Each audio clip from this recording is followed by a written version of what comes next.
Tonight, former Phoenix Mayor Greg Stanton threatened with a hatchet. Stanton was held up and robbed outside of a Valley restaurant just last night. Luckily, Stanton, now a congressional candidate, was not hurt. As Team 12's Adam Bagney explains, he was able to get away after handing over his wallet. Well, guys, some of the mayor's critics might call this ironic. After all, political attack ads have been hammering him on the issue of homelessness, but Stanton insists this was just a random act. Washington, it's a mess. Former Phoenix Mayor Greg Stanton robbed by a man with a hatchet during a frightening encounter Saturday night.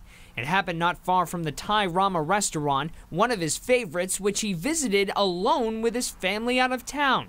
Stanton telling 12 News a man approached him asking for money, but quickly tried to push him into a darker area away from the restaurant. But he says he was able to maneuver around him, hand over his wallet, and take off running. Quote, "Once I realized he had a weapon, it was pretty scary." But Stanton also downplayed the incident, saying he was unharmed and that his attacker appeared to be homeless. Quote, "I'm a public servant, so he didn't get away with much money."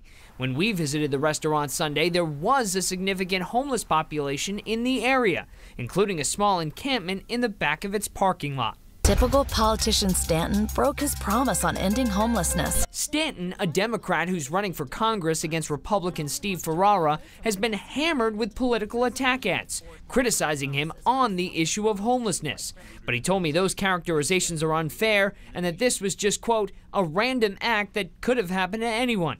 In a statement, Ferrara told 12 News he's thankful Stanton was uninjured, but suggested Phoenix has a problem with violent crime, adding, quote, "I support the Phoenix Police Department in their efforts to reduce violent crime under challenging circumstances."